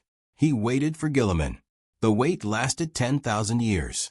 During that time, Call did not remain idle. He established himself as one of the Mechanicus' most prominent archmagos, feared and respected in equal measure. His Forge World, Triplex Fall, became synonymous with cutting-edge research that somehow always remained just barely within orthodox boundaries. He developed technologies that revolutionized Imperial warfare, improved plasma weapons, more efficient void shields, variants of power armor that incorporated principles the Mechanicus had thought lost. Each innovation was presented with extensive documentation proving its derivation from ancient sources. Even when everyone involved understood the documentation was creative interpretation rather than historical truth, the Mechanicus tolerated Call because they needed him. His weapons worked when orthodox designs failed. His ships could traverse warp routes that destroyed vessels built to standard patterns. His expertise was called upon whenever a Forge world encountered a problem too complex for conventional solutions. He was too valuable to execute and too dangerous to ignore. So he existed in a state of perpetual probation, always one discovery away from condemnation, but never quite crossing the line that would force the Fabricator General to act. The accusations of tech heresy accumulated like background radiation. Conservative factions compiled exhaustive documentation of Call's violations, presented formal charges to the Synod, and demanded his excommunication. Call responded by burying the Synod in counter-documentation, citing obscure precedents, and presenting theological arguments so convoluted that by the time anyone parsed them, the political climate had shifted and the charges were quietly dropped. He cultivated alliances with powerful Forge worlds, provided them with technologies they desperately wanted, and ensured that any move against him would face significant opposition. He was untouchable because he had made himself necessary to too many powerful interests. But Call's protection was never absolute. He survived multiple assassination attempts by orthodox factions who decided execution without trial was preferable to allowing him to continue. He was investigated by the Inquisition repeatedly, interrogations that lasted years and covered every aspect of his work. He faced Mechanicus tribunals where the outcome seemed predetermined until he deployed legal strategies so sophisticated that the tribunals ended in deadlock. Each brush with destruction taught him new lessons in survival, made him more paranoid and more careful, but never convinced him to abandon his work. He believed with the certainty of the truly obsessive that he was right, and history would vindicate him. The galaxy, indifferent to belief, continued its long decline. The age of apostasy gave way to the age of redemption, which gave way to centuries without names, an endless grinding of wars and catastrophes that wore down the Imperium's capacity to respond. The Mechanicus followed its own trajectory, recovering some lost technologies while losing others, expanding to new Forge worlds while watching old ones fall to Xeno's invasion or internal collapse. The explorator fleets pushed ever deeper into the galactic void, seeking STC fragments with increasingly desperate determination. The Titan legions marched to wars that lasted generations. The Skitarii died by the billions defending Forge worlds, whose names were forgotten before their bodies cooled. And Call continued his work, always preparing for a revelation he believed would eventually come. It came in the 42nd Millennium, when the galaxy tore itself apart. The Great Rift, a warp storm of unprecedented scale, split the Imperium in half. Entire sectors were consumed by warp translation, their populations lost to demonic predation or worse. The Astronomicon, the psychic beacon that allowed warp navigation, flickered and failed across vast regions of space. Forge worlds found themselves isolated, cut off from Mars and the wider Mechanicus, forced to operate independently or perish. The Imperium stood on the precipice of final collapse. And in that moment of supreme crisis, an archmagos who had once been dismissed as heretical became the Imperium's salvation. Call had prepared for this. He had positioned assets throughout the galaxy, stockpiled resources, established communication networks that could function even through warp interference. When the rift opened, he activated contingency plans that had been waiting for millennia, and he sent a signal to Macridge, to the stasis chamber where Robot Guilliman lay in eternal suspension, mortally wounded by a demon pre-march during the heresy, but preserved through technology that kept him on the knife edge between life and death. The signal said, "It is time. Wake up. Your Imperium needs you, and I have what you asked for." The resurrection of Guilliman was a miracle and a catastrophe, divine intervention and political upheaval incarnate. When the pre-march rose from his 10,000-year sleep, healed through a combination of ancient technology, Eldar sorcery, and the blessing of the Emperor himself, the Imperium experienced a moment of collective whiplash. The returned son of the Emperor brought hope that the Imperium could be saved, and terror at what he might do to accomplish that salvation. Guilliman looked upon the Imperium he had helped create and found it wanting, a theocratic nightmare that had betrayed everything his father had fought to build. But Guilliman was also a pragmatist.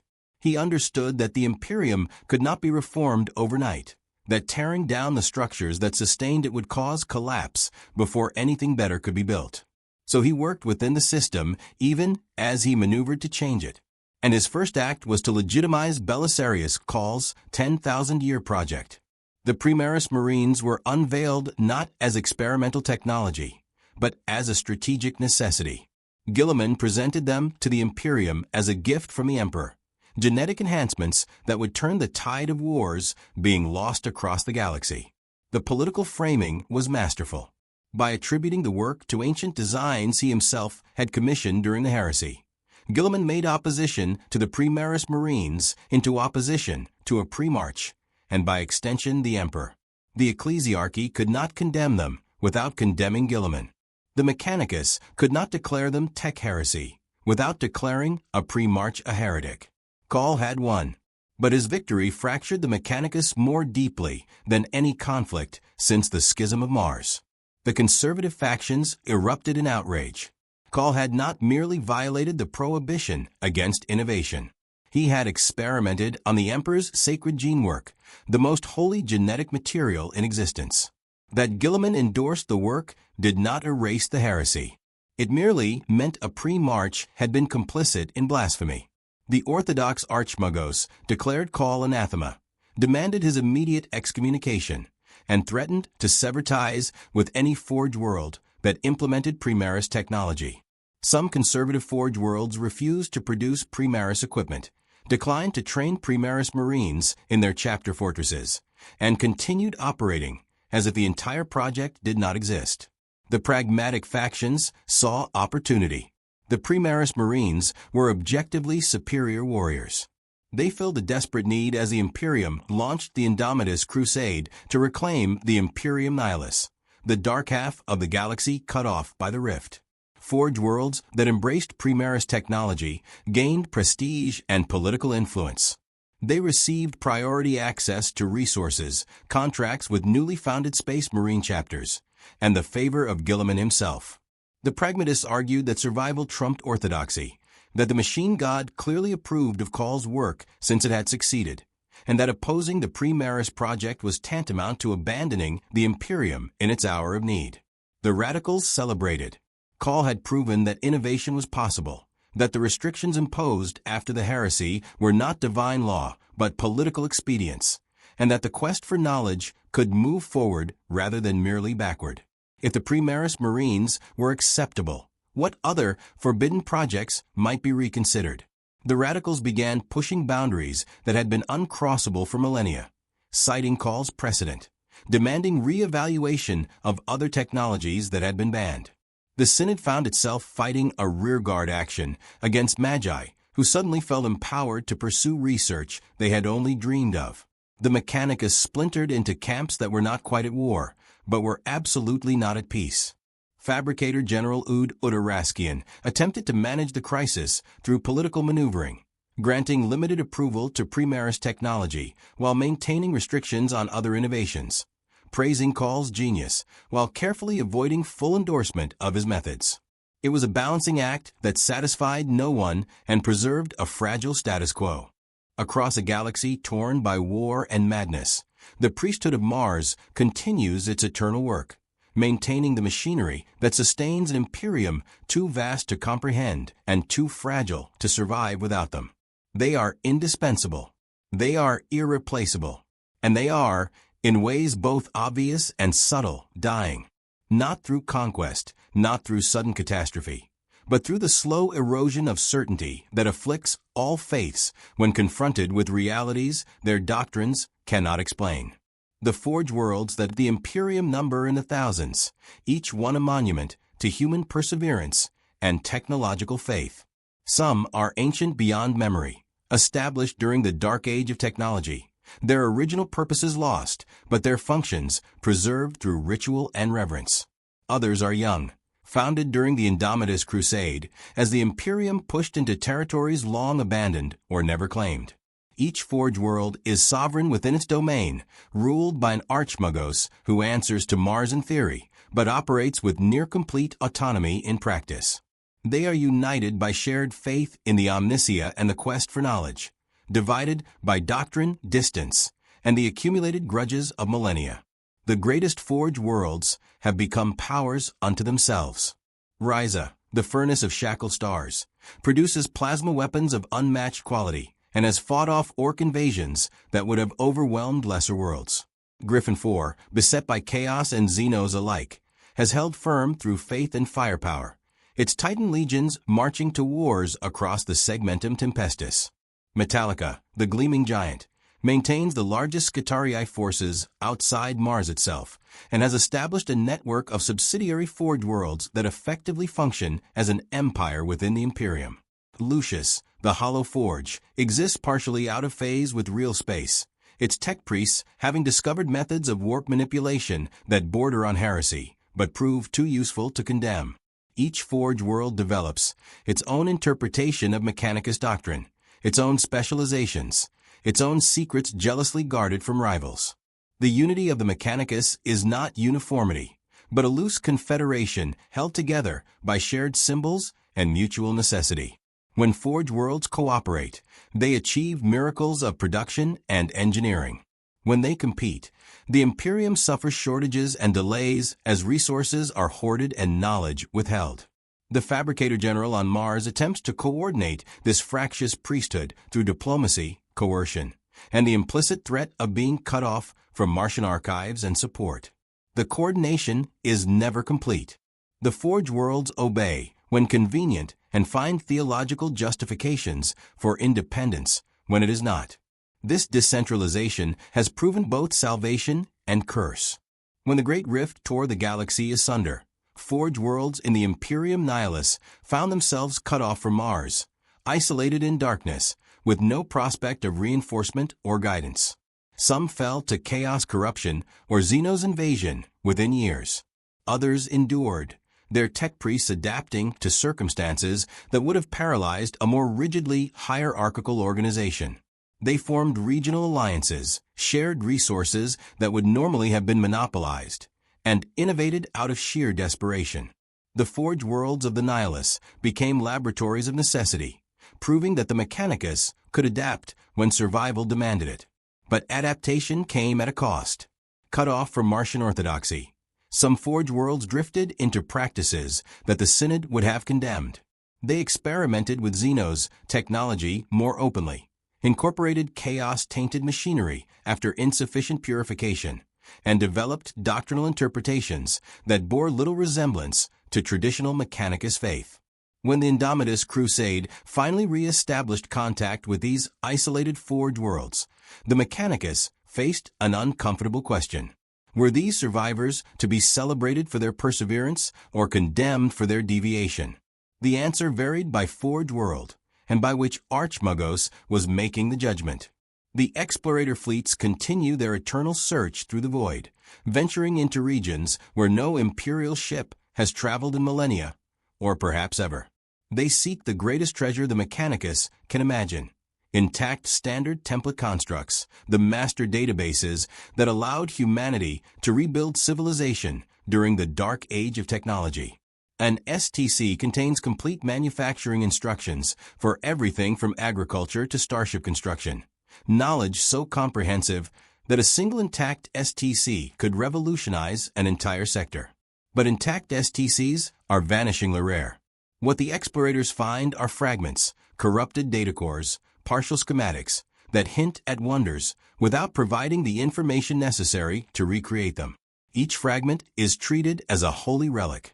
Entire Forge worlds devote centuries to analyzing a single corrupted file, attempting to reconstruct missing data through inference and experimentation. Sometimes they succeed, recovering the knowledge to produce a more efficient water purifier or a slightly improved lost weapon power cell. Occasionally, they achieve breakthroughs that echo across the Imperium, rediscovering technologies thought lost forever. More often they fail, the data too corrupted or the knowledge too incomplete. And the fragment joins the archives as another mystery to haunt future generations. The explorators who venture into the galactic frontier develop their own culture, distinct from the Forge World priesthood. They are pragmatists forced to make decisions without the luxury of consultation or doctrinal review. They negotiate with Xenos when extermination is impractical. They employ technologies of questionable provenance because the alternative is death. They become comfortable with ambiguity in ways that horrify their more orthodox brethren. When they return to Imperial space, if they return at all, they find themselves viewed with suspicion, their discoveries welcome, but their methods questioned. Some explorator archmagos never return, establishing independent domains in the void, sending back data, but refusing to submit to Martian authority. The Titan legions walk still, though their numbers have dwindled from the heights of the Great Crusade. Each god machine is irreplaceable, its construction requiring resources and expertise that take decades to assemble. When a Titan falls in battle, the loss resonates across the entire Mechanicus. The machine spirit is gone, the princeps dead or mad, the accumulated battle honors erased. Sometimes the wreckage can be recovered and a new Titan built from a salvage, but it is not the same machine. Not truly. The continuity has been broken. A new machine spirit must be awakened and a new princeps bonded, a process that can take years and often results in rejection and death. The princeps who survive decades of combat become legends, warrior mystics who exist more in the manifold, the mental space where consciousness merges with machine, than in the physical world. They speak of their titans as living beings, describe conversations with machine spirits that seem far more sophisticated than simple automated responses. The Mechanicus does not discourage this mysticism. The bond between princeps and titan is sacred, the ultimate expression of human and machine achieving unity. That the bond often destroys the princeps psychologically is accepted as the price of apotheosis. Better to die merged with a god machine than to live separate from divinity. The Legio Titanicus deploys to the Imperium's most desperate battlefields, where conventional forces cannot prevail and only the god machines can turn the tide. They stride through urban ruins and across blasted plains, weapons capable of leveling cities, discharging in controlled patterns orchestrated through the manifold. When multiple titans walk in coordinated formation, their princeps minds linked, they become something more than the sum of their parts, a gestalt consciousness of human will and machine power that can outthink and outfight enemies who should by all strategic logic be victorious. The titans are the Mechanicus answer to the Imperium's enemies, proof that faith in the machine god translates to battlefield supremacy. But the enemies multiply faster than titans can be built. The Necrons have awakened across the galaxy, ancient Xenos who once ruled the stars and now seek to reclaim their dominion. Their technology operates on principles that mock everything the Mechanicus believes about the universe. They manipulate physics at the quantum level, create weapons that erase matter from existence, and command forces that seem to violate causality itself. Worse, their constructs are clearly technological, clearly designed by intelligent minds, and clearly superior to anything the Imperium can field. This presents a theological crisis for the Mechanicus. If the machine god guides humanity toward technological enlightenment, how can Xenos achieve greater heights? If the quest for knowledge is sacred, what does it mean that aliens possess knowledge humanity has never achieved? The orthodox answer is that Necron technology is abomination, that it relies on principles fundamentally antithetical to the machine god's will, and that attempting to study it invites corruption. The radical answer is that knowledge is knowledge regardless of its source, that understanding Necron technology is essential to defeating them, and that the machine gods will encompasses all technological truth, whether created by human or Xenos hands. This debate plays out across battlefields where Necron forces annihilate Mechanicus armies, where Forge worlds fall to invasions that conventional doctrine cannot counter, where tech priests die clutching weapons that prove useless against enemies who can phase out of reality or regenerate from total destruction. Some archmagos have begun secret research programs studying captured Necron artifacts, despite the prohibition against Xenos technology. They justify this as military necessity, as understanding the enemy's capabilities, as recovering knowledge that might have originated with humanity during the dark age of technology and was merely stolen by the Necrons. The justifications are transparent sophistry, but the research continues because the alternative is accepting technological inferiority to Xenos, a concession the Mechanicus cannot make without undermining the foundation of their faith. The Tyranids present a different horror. They are not technological, but biological, yet their capacity for adaptation and optimization suggests an intelligence that rivals the machine god's own perfection. Tyranid organisms evolve in real time, developing resistances to weapons between battles, creating new bioforms to counter specific threats. They consume Forge worlds entirely, stripping them of all biological and mineral resources, leaving behind lifeless rocks. The Mechanicus has developed specialized weapons against Tyranid invasions, phosphex that burns biological matter, rad weapons that poison genetic material, graviton crushers that pulp organic tissue. But the Tyranids adapt. They develop resistances. They create bioforms that can breach void shields and tear apart titans. They are evolution weaponized. And evolution does not tire or retreat or accept defeat. Some tech priests have proposed studying Tyranid adaptation mechanisms, attempting to understand the genetic algorithms that allow such rapid evolution. The proposals are immediately rejected as tech heresy of the highest order. The Tyranids are Xenos filth, abominations to be destroyed, not studied. To examine their genetic structure with anything beyond destructive intent is to flirt with biological corruption. The Mechanicus will not compromise their purity by touching the alien, even in pursuit of knowledge that might save Forge worlds. This is orthodoxy. Some knowledge is too dangerous to pursue. Some questions too heretical to ask. But orthodoxy has never prevented the curious from investigating privately. The forces of chaos present the greatest threat because they offer what the Mechanicus most desires: knowledge without limit, innovation without restriction, power without oversight. The Dark Mechanicum, those who fled to the Eye of Terror during the heresy, have had 10,000 years to pursue their research in an environment where the laws of physics are negotiable and ethical constraints non-existent. They have created weapons that should not function, fused demons with machines in ways that produce entities of terrifying capability, and achieved understanding of technologies the loyal Mechanicus can barely theorize about. When the Dark Mechanicum emerges from the warp to raid Forge worlds or support chaos invasions, they bring with them proof that heresy is rewarded with power. The loyal Mechanicus cannot match Dark Mechanicum innovations through orthodox means. Scrap code, malicious data entities imbued with warp energy, infiltrates even the most secure noosphere networks. Demon engines, abominations that blend metal and warp flesh, destroy titans through means no conventional weapon can counter. The Dark Mechanicum has access to the same archives the loyal Mechanicus possesses, plus 10,000 years of experimental results unconstrained by morality or safety protocols. They are what the Mechanicus could become if it abandoned all restrictions, and they are winning through methods the loyal priesthood refuses to contemplate. This creates a terrible temptation.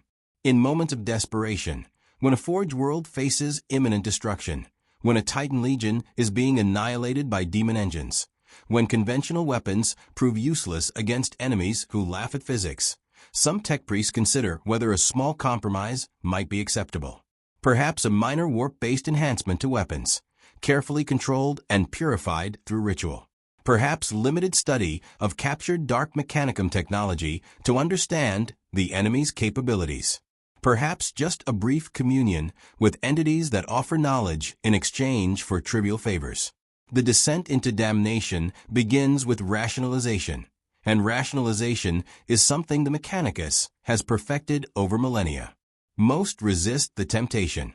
Most hold firm to their faith and die rather than compromise. But some fall, And when they fall, they take their forged worlds with them. The Mechanicus has learned to watch for signs of corruption. Tech priests whose augmentations begin incorporating biological components. Forge complexes whose output suddenly increases beyond explicable efficiency. Skitarii cohorts whose performance suggests enhancements that should not be possible. When corruption is detected, the response is immediate and absolute. The affected forge world is quarantined, its assets seized, its tech priests investigated and often executed. Sometimes the corruption runs too deep, and the forge world must be destroyed entirely, virus-bombed into sterility or subjected to exterminatus. The Mechanicus would rather lose a forge world than risk heresy spreading. Belisarius calls shadow looms over all of this. His success with the Primaris Marines has opened debates the Mechanicus cannot close.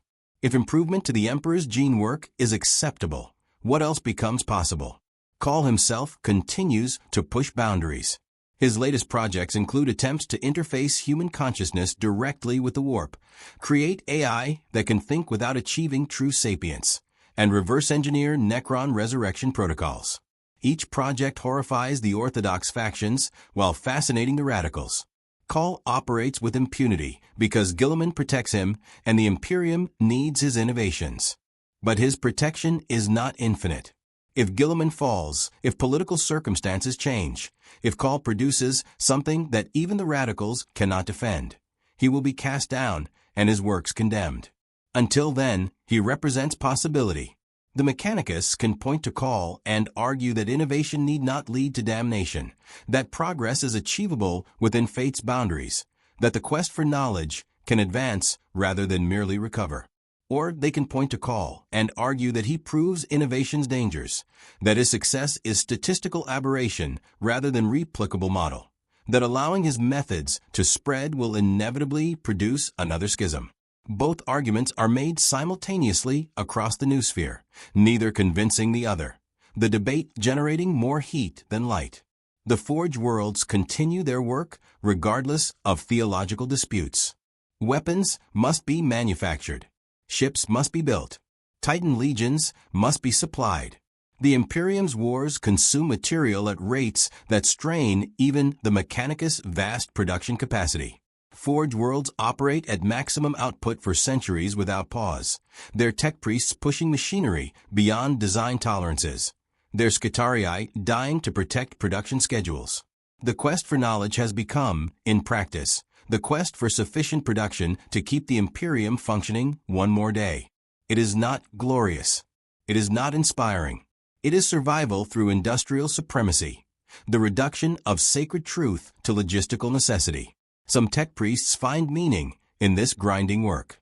They see the production of each lost gun or starship component as an act of devotion, the maintenance of machinery as prayer made manifest. They understand that the Imperium survives because they perform their duties without deviation or complaint. The machine god does not require grand gestures or dramatic revelations.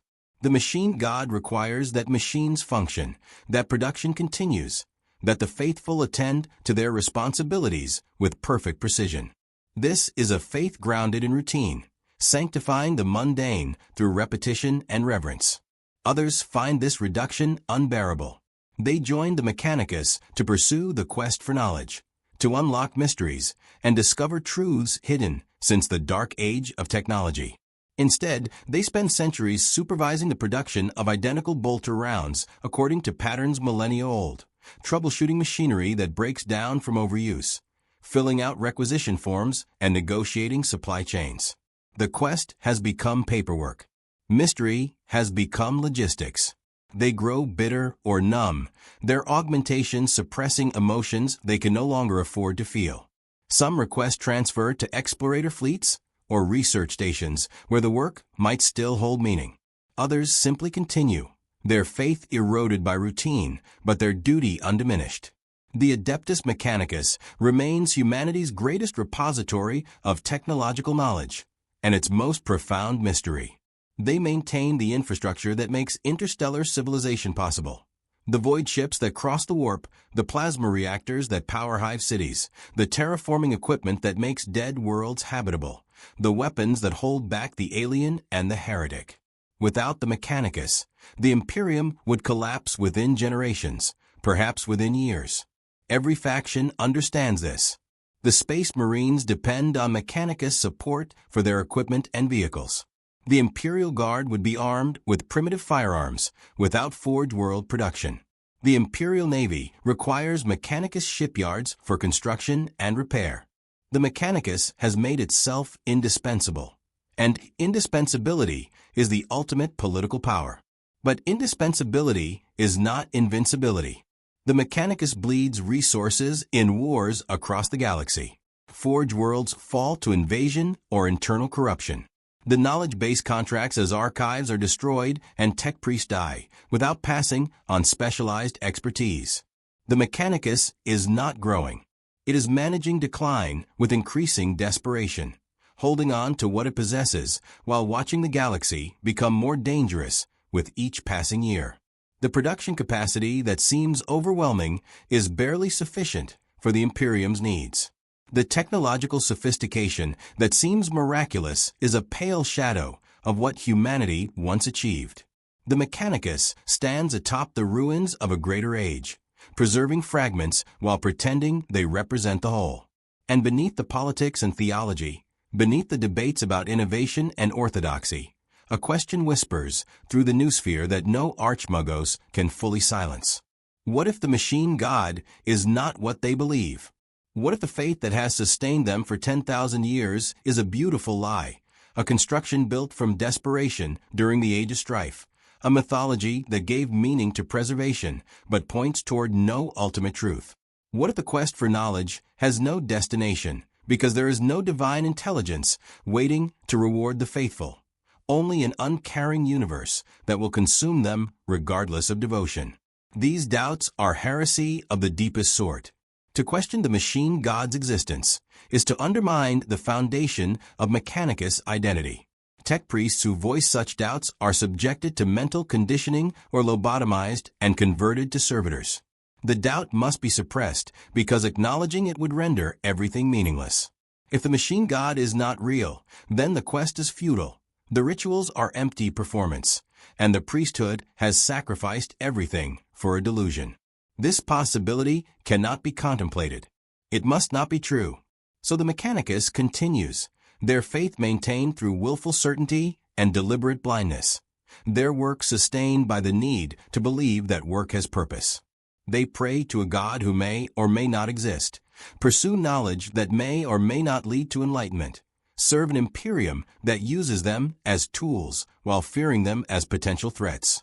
They are trapped between the past they cannot escape and a future they dare not imagine, maintaining machines that keep civilization functioning while their own mechanisms slowly, inexorably fail.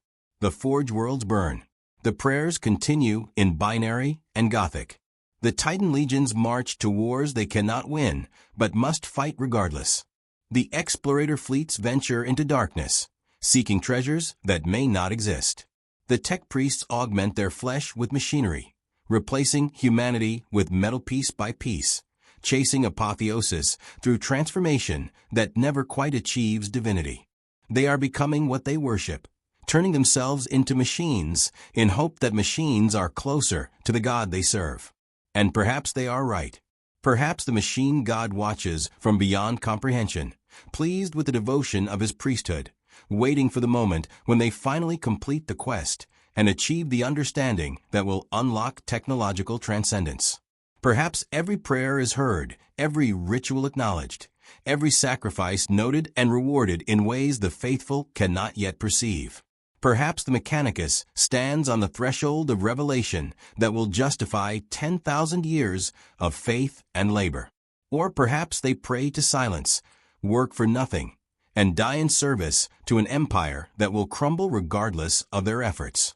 Perhaps the universe offers no rewards for faith, no transcendence for devotion, no meaning beyond what they create through shared delusion. Perhaps the machine god is dead or never existed, or exists but does not care. And the Mechanicus will labor until the last Forge world falls and the last Tech Priest expires, having achieved nothing but postponing the inevitable. The Mechanicus cannot know which reality is true. They can only continue because continuation is all they have. The Forge complexes produce their quotas. The Titan legions march when commanded. The explorators search for STC fragments that might save them or might condemn them, depending on what knowledge those fragments contain. The quest for knowledge proceeds because stopping would be admission of defeat. And defeat is unacceptable to a faith that has endured since before the Imperium existed. In the manufactorums of 10,000 Forge worlds, servitors perform their assigned tasks with lobotomized precision. Tech priests monitor production lines, their augmetic senses detecting deviations measured in microns, their faith expressed through attention to detail no unaugmented human could achieve. Scutarii stand guard over installations that must not fall, their wetware consciousness accepting orders without question or doubt. Archmuggos deliberate in sealed councils, arguing over resource allocation and doctrinal interpretation, making decisions that will affect trillions of lives and never knowing if they chose correctly. And above it all, on Mars, in the Forge complexes that have stood for 10 millennia, the Fabricator General offers prayers to the Omnisia, petitions the machine god for wisdom, and signs orders that will determine the fate of the Mechanicus for decades to come. He does not know if his prayers are heard. He does not know if his decisions are wise. He knows only that the work must continue, that the machinery of civilization must be maintained, that faith requires continuation even in the absence of certainty. The Adeptus Mechanicus endures because endurance is what they were built to do. They are the priesthood of function over form, of survival over enlightenment, of duty discharged regardless of whether duty serves any ultimate purpose. They maintain the Imperium's machinery because machinery must be maintained. They pursue the quest for knowledge because the quest gives meaning to existence. They worship the machine god because worship provides structure to chaos. They stand at the edge of apotheosis and have stood there for 10,000 years, never quite achieving transcendence, never quite falling into oblivion. They are humanity's last grasp at technological salvation in a galaxy that has forgotten what salvation means. They are priests of a god who may be dead, seekers of knowledge that may not exist, servants of an empire that does not deserve their devotion but receives it nonetheless. And they will continue until the galaxy burns to ash, or they finally achieve the understanding they have sought since the first tech priest looked at a machine and saw divinity. Until then, the forges burn. The prayers echo through the noosphere. The quest continues, and the Adeptus Mechanicus endures, faithful to the end, whatever that end may be. The machinery hums. The rituals proceed. The future remains unwritten. The Omnisia watches, or does not watch, as the faithful have always believed he does.